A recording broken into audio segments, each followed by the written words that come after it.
김지은 학생한테 질문 드리는데요. 그 논술 준비할 때 언제부터 준비를 시작을 하셨는지. 저는 고3 여름방학 때 빠르게 하고 그 다음에 수능 끝나고 다시 시작했습니다. 저 보통 1등급 후반에서 2등급 초반 받다가 수능 때는 하락했습니다. 100분율이요? 95, 96쯤 됐던 것 같아요. 저희 아이가 화공과를 가고 싶어 하는데 수학은 1등급인데 과학이 3등급이어가지고 아까 전에 그 특정 과목이 낮으면 감점 요인이 된다고 그랬잖아요. 그런 경우에는 쓰면 안 좋은지. 일단은 아까 말씀드렸던 것처럼 저희 풀 자체가 학생부 종합은 2등급 중반에서 3등급 중반까지 이렇게 넓어요. 그렇기 때문에 사실 그 학생의 그 방금 말씀해 주신 그 수치가 제가 느끼기에는 뭐 아주 낮다라고 보기엔 어려울 것 같고요. 이렇게 보셔야 돼요. 1등급이더라도 세부 능력 및 특기사항에 그 1등급을 받았다라는 근거에 대해서 명확하게 작성되어 있지 않다면 좋게 평가받을 수 없어요. 근데 3등급이더라도 4등급이더라도 세특에 이 학생의 탐구력이 명확하게 기술이 돼 있다? 그러면 그거 충분히 뒤집을 수 있습니다. 지역균형 전형은 조금 불리할 수도 있을 것 같아요. 왜냐하면 지역균형 풀 자체가 일단 1등급 중반에서 2등급 중반까지잖아요. 만약에 그 학생이 물리 베이스의 학과에 지원을 한다면 물리 정도는 다 1등급인 친구들이 있을 텐데 그럼 그런 아이들과 경쟁이다라는 걸 생각하셨으면 좋을 것 같습니다. 저희 아이가 약간 이웃통계 쪽에 좀 관심이 있어가지고 자유전공을 입학한 다음에 자기설계 전공제랑 연계해서 어떻게 전공 설정이 가능한지 궁금합니다. 일단 2학기는 이수하셔야 되고요. 2학기를 이수하고 나서 학사팀에 본인이 예를 들어서 응용통계학과에 있는 커리큘럼을 따와서 그리고 또 다른 학과에 있는 커리큘럼을 같이 접목시켜서 계획서를 제출합니다. 그래서 그 계획서가 통과가 되면 그 방금 말씀해 주신 그 학생만의 학과로 자기설계 전공으로 커리큘럼을 이수하실 수가 있고요. 나중에 학위도 받으실 수 있습니다. 선택 과목에서 이 지금도 융합 쪽으로 많이 수업도 좋아하신다고 하셨는데 어떤 과목을 선택하셔서 수업을 들으셨는지가 궁금하고요. 먼저 저는 선택 과목은 철학 위주로 했기 때문에 생활과 윤리랑 윤리와 사상 이런 과목들을 위주로 했었고 지구과학까지 들었던 것 같습니다. 지구과학을 제가 우주 분야를 한번 공부해보고 싶은 마음이 좀 있었어서 지구과학까지 수학을 했었습니다. 그리고 선택 과목을 고르는 제 기준은 항상 저는 그냥 이렇게 말씀드려도 되나 싶겠지만 전 그냥 제가 하고 싶은 거 했습니다. 그래서 그래서 오히려 좋은 평가를 받을 수 있었던 것 같아요. 그냥 내가 공부하고 싶은 과목들을 하는 게 오히려 특히 학생부 종합 전형에는 사실 고등학교 수준의 사회나 혹은 과학 과목은 잘 모르겠지만 사회 과목들은 다 전부 융합이 될 수 있는 과목들이거든요. 그래서 무엇을 듣는지도 명확한 진로가 있다면 중요하겠지만 그것보다 더 중요한 거는 진짜 하고 싶은 거에서 깊이 있게 탐구하는 게 훨씬 좋을 것 같다는 생각을 합니다. 앞서 말씀드렸듯이 제가 미적분을 공부하지 않았지만 수능 끝나고부터 미적분을 혼자서 공부해서 지금 현재 대학 수학을 미적분학을 겪고 있고요. 그것뿐만 아니라 철학과로 전공을 진입할 수 있는 교양 과목인 철학의 문제들, 그리고 제가 언어에도 관심이 있어서 언어와 문화라는 수업도 같이 듣고 있고, 이 밖에도 영어 감상과 비평과 같은 되게 하고 싶은 공부들이지만 결국에는 제가 찾고 싶은 답으로 귀결될 수 있는 많은 과목들을 다양하게 탐색하고 있어서요. 자유전공 학부에 오시면 이렇게 하고 싶은 게 많은 학생이라면 공부할 수 있다는 것 또한 말씀드리고 싶습니다. 그 자기설계 전공제에서 규정되어 있지 않다고 하면은 사실상 전공명을 학생이 신청한 대로 졸업장에 그 전공명이 이제 명시가 되는 건지 궁금하고요. 자유전공으로 입학하지 않고 특정 학과로 입학을 해서 자기설계 전공제를 부전공이나 다전공으로 이제 그 희망한다고 했을 때 실질적으로 그게 가능한지 좀 궁금합니다. 네, 가능합니다. 일단 다 가능해요. 지금 말씀해 주신 부분이 다 가능하고 내가 본 전공이 있는 상태에서 자기 설계 전공제로 설계를 해서 그 학점을 이수를 받으면 학위에도 그 전공이 명시가 되고요. 이것은 자유전공 학부 학생에게도 가능하고 그냥 일반 학과로 입학한 학생에게도 가능한 겁니다. 다 가능해요.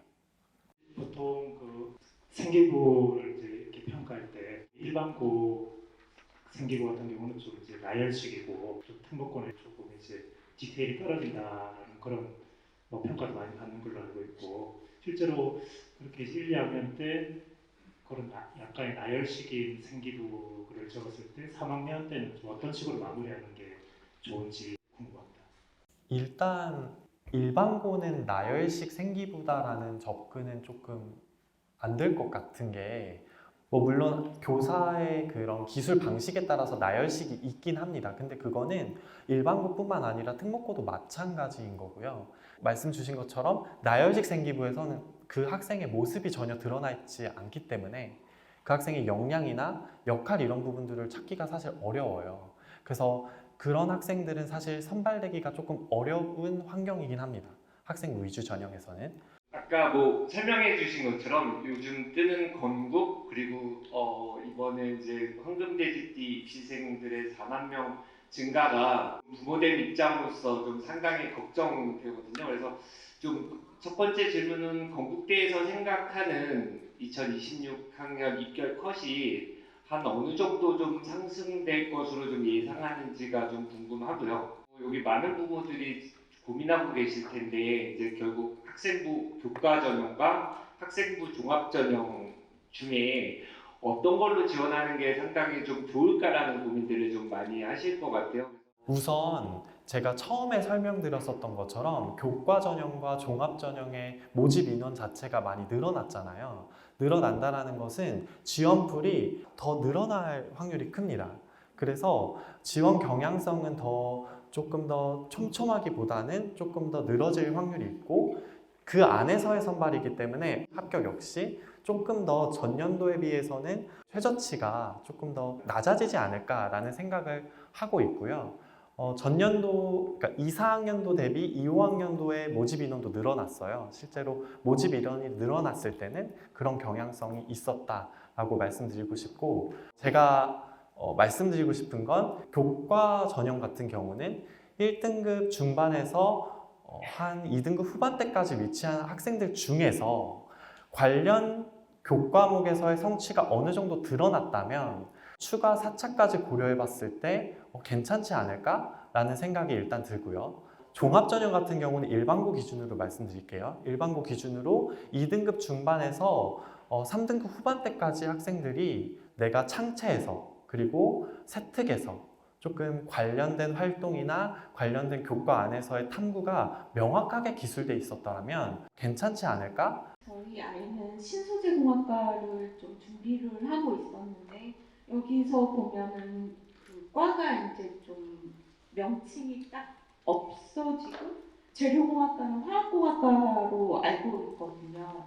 그럼 자유전공학부로 이렇게 좀 써야 될 것 같은데 그렇게 될 때 저희 아이는 막 공대 쪽만 하다 보니까 다양한 경험 같은 거는 좀 주어질 수도 있을 것 같은데 그렇게 자유전공학부에서도 가능한지 한번 여쭤보고 싶어요.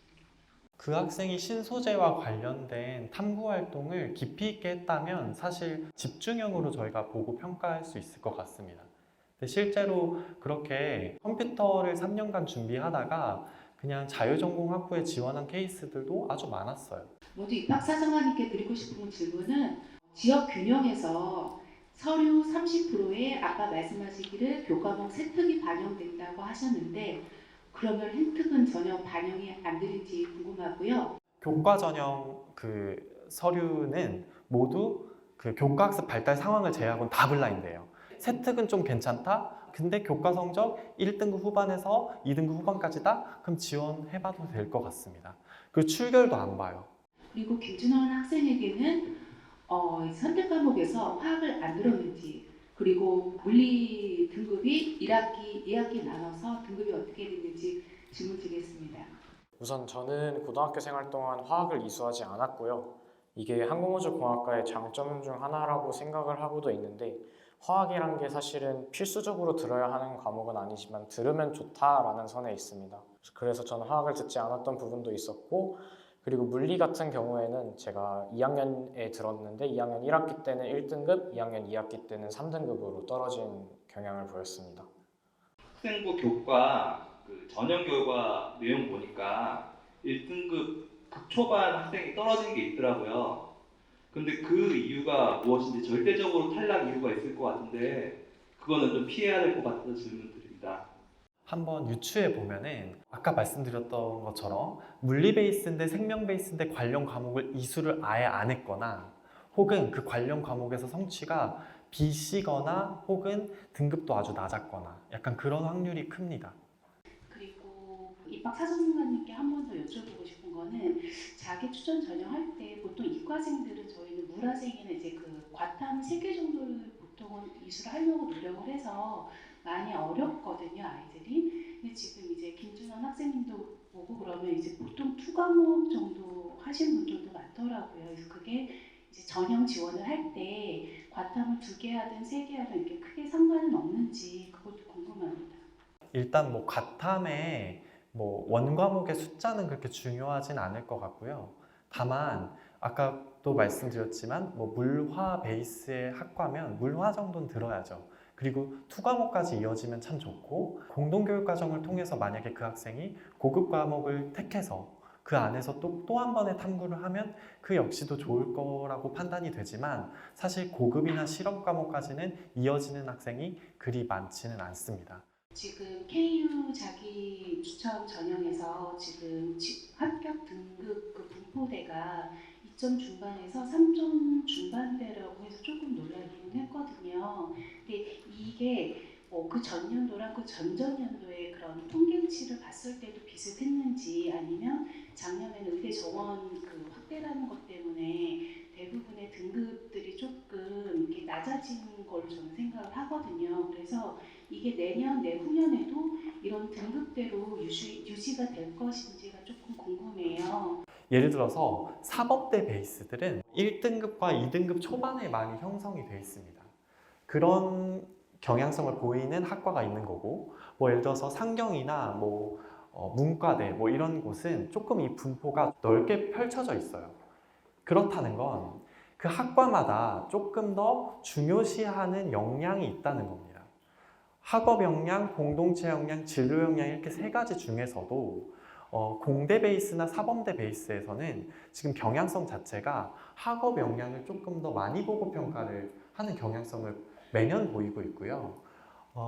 상경대나 생명과학대학이나 혹은 나머지 기타 학과에서는 그 분포가 넓고 진로 역량을 조금 더 많이 보는 그런 경향성을 보이고 있습니다. 그래서 2, 4학년도, 2, 5학년도 다 보시면서 그 학과의 경향성을 한번 파악해 보시고 지원하시면 정말 좋을 것 같습니다.